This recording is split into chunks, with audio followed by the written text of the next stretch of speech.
What's up mga pal? So, ito yung door lock natin. Sisa.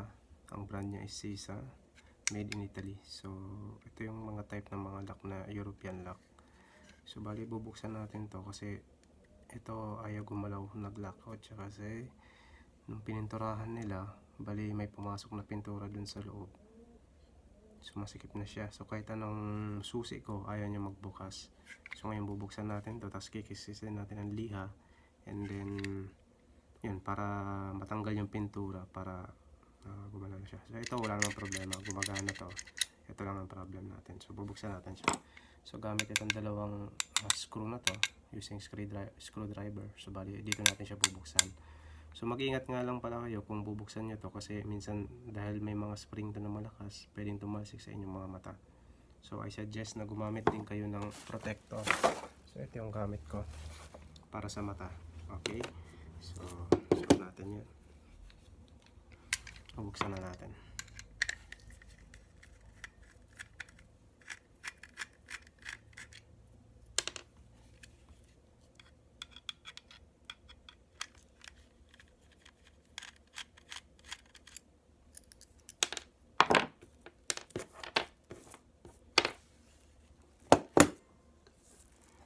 Dahan-dahan lang.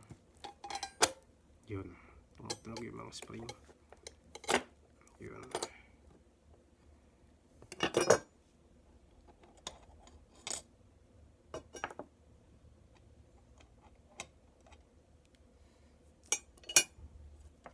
Ito yung malakas na spring. Ito yung mahirap na ibalik.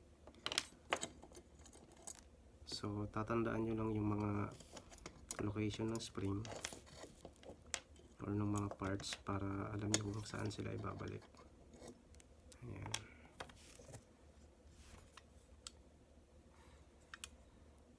So kung makikita nyo yung mga pintura pumasok na dito sa loob, kikis-kisin natin yan ng liha. Pause ko lang muna habang kikis-kisin ko ng liha.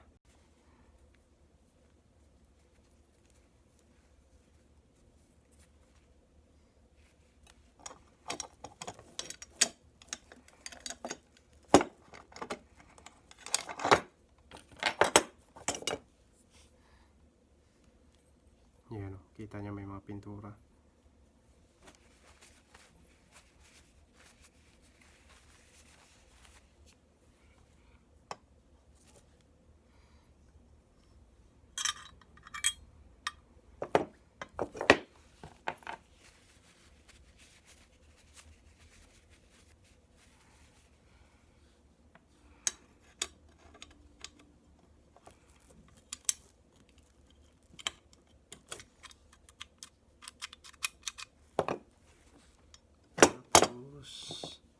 Yan, may spring yan siya. Ito yung spring niya, yung medyo maliit na medyo malakas.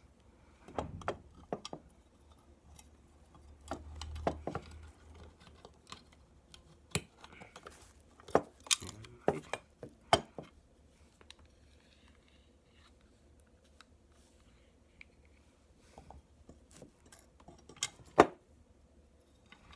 Tumatalsik siya.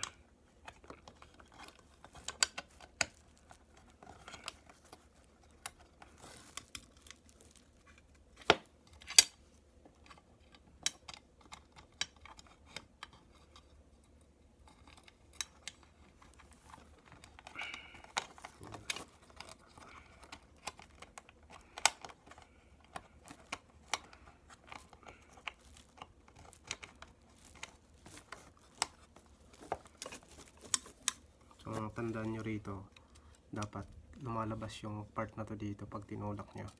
So ibig sabihin yun, properly aligned siya. Ayan, may lumalabas doon. So pagkatapos ito,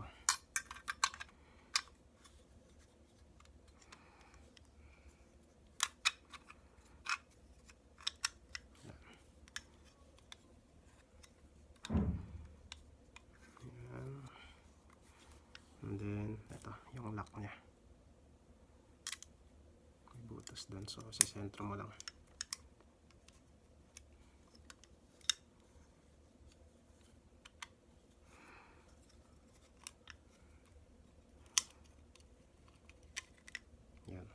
sentro na. Dito naman siya lalabas. So okay na yan, huwag mo natin gagalawin yan. Ito yung part na mahirap dito, ito yung pagkakabit na ito, kasi ang spring nito is ito, and masyadong malakas to. Yan, medyo malakas to, so ang dali niyang pumitik. So nakahanap ako ng technique kung paano ito ibabalik nang hindi ka nahihirapan. Kailangan mo nito. So bali ang gagawin natin, ilalak muna natin ito. Okay, ilalak natin yan dito para hindi siya umangat, kasi pag nilagay mo yung spring na to, umaangat siya and eventually tatalsik siya. So ilang beses ko tinry yon, hirap na hirap ako. Actually ilang oras inabot bago ko nahanap yung technique na ilalak mo muna siya. Ngayon ang problema naman natin, ito maliit siya, so hindi siya mailalak, or hindi siya mailalak dito sa kabila kasi nga pumapasok siya. So dito papasok ito yung improvise natin. So gagawa tayo ngayon ng, gugupit tayo nito ng papel na to na medyo makapal para panglock sa kanya. Okay, so ipopost ko muna habang gumugupit ako.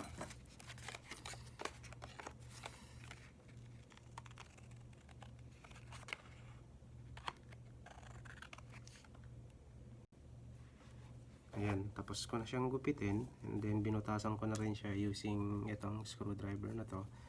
So ipapasok mo lang to. Ayan, pasok natin siya. Pero kung meron kayong makitang ganito na hindi lalagpas dito sa butas na to, pwede na yan, hindi mo na kailangan gumawa pa ng improvise. Tininan ko kasi yung toolbox ko, wala akong ganon, so kaya kailangan ko nito. So yan, ayan na siya. Pasok mo lang siya dito sa kabila, and then i-shoot mo tong, eto, ewan ko ng tawag dito, i-shoot mo dyan. Tingnan mo lang yung position niya. So ang position niya, tatandaan mo, eto dito sa right side, ito naman sa left side, kasi ito yung maglalak dito. Yan, ayan siya. So ilalak na natin yan para hindi siya tumalsik pag nilagay natin yung spring. Yan, medyo sikipan natin.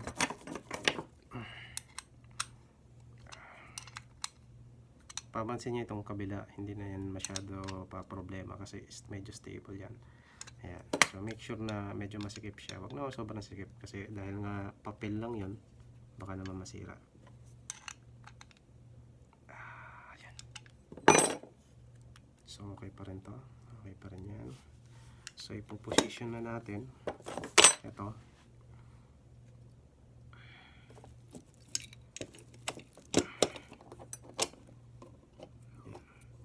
Tandaan nyo lang yung position niya kanina, dapat tama yan. Kasi kung hindi, uulit ka na naman. Ayan. Medyo mahirap to. Ito yung mahirap na part.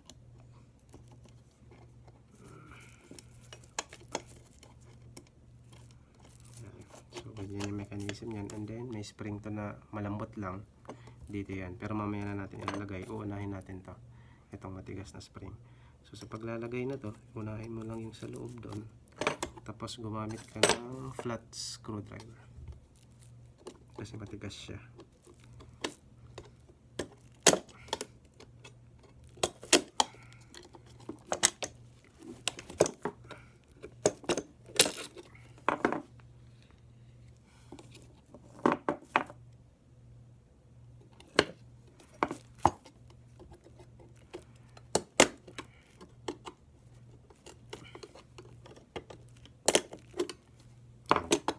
So okay na siya. Ayan, nakaposition na. And then ito na yung last part.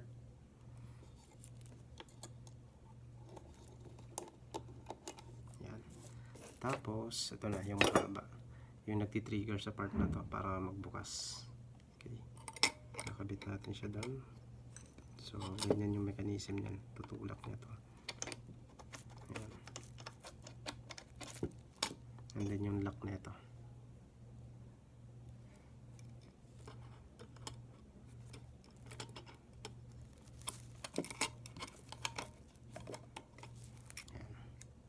Bali ganyan yan.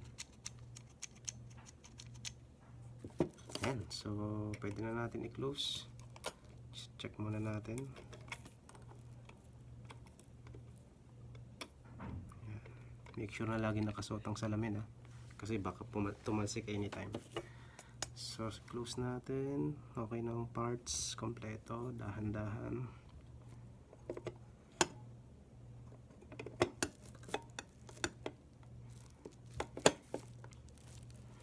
Medyo tabing ito.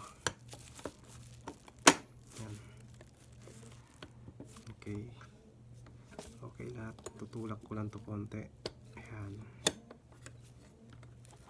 Tapos itong isa. Yun. Shoot.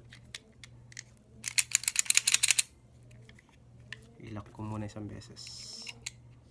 Tapos check muna natin kung gumagana bago natin properly totally i-lock.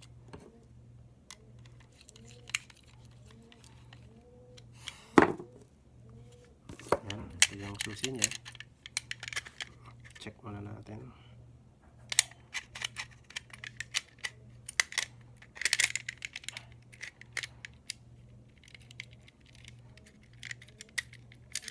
Yun. Yun. Perfect. So yung mahaba kanina, ito yan. Okay siya. Ayan. Tapos. So tatanggalin na natin yung improvise na ginawa natin na lock. Yun lang. So dyan po nagtatapos ang ating video. So sana may natutunan kayo, no? Ayan. Okay na. Pwede na natin ikabit. Ay, yung isa pa pala ang lock niya. Nasaan na yan? Ito.